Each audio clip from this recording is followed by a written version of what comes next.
he says that beneficiaries of fuel subsidy are fighting back, and then you look at the NLC position today and the demands that they are making to go back to payment of subsidy, is it beginning to paint a picture that this strike may not just be about the workers as the NLC is claiming that it is?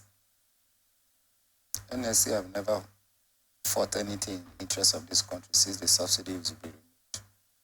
Okay. Never. Just that, we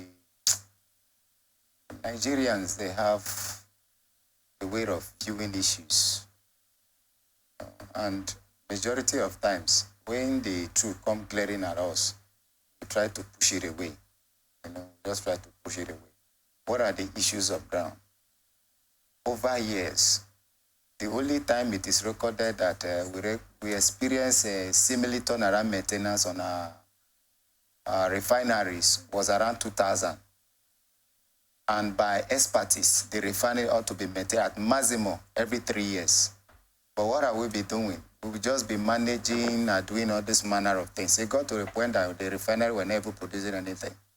And federal government tried to downsize a number of workers. NSC went on street and protest that, yeah, these people should remain there and be paid by, from our resources, which is a burden on the federal government. But NLC didn't see things from that aspect of reasoning. They just wanted workers to be paid and paid. And Nigeria was paying, suffering the payment, and that is what we're suffering.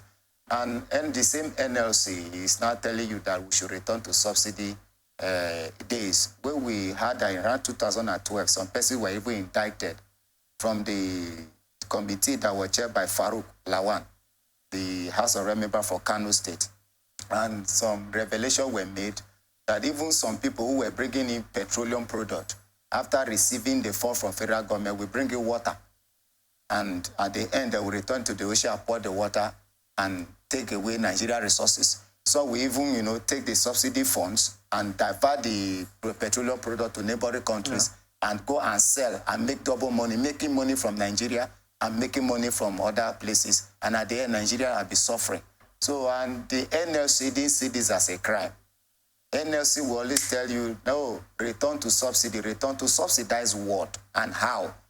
NLC should be pressing for the revamping of the refineries, which is ongoing.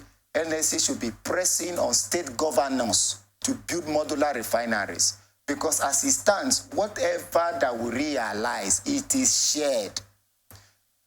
Edo State, in partnership with Chinese companies, have built 2 modular refineries. That is Edo State government. What happened to the rich states like Delta, like Bayelsa, like Akwa Ibom, like River States? What happened? They are not building, but rather what we expect is to call on federal government to do federal government. Federal government is limited by the list of activities that the Constitution endowed it with. So if we have state government building modular refineries and the federal government revamping those refineries, we have surplus of refineries. But we will not see people doing this. But NLC will never question any state governor because the target is to rubbish certain government. The target is to ensure that certain efforts of government are obliterated. This is what NSC is doing. And they are playing politics. They are being sponsored. I dare to say that NSC is being sponsored, to fight anything that's seemingly good with within the Nigeria state. And Nigerians need to understand this brand of politics. Okay, that's an accusation that can be substantiated by Atlantic Television Network about sponsoring NLC being sponsored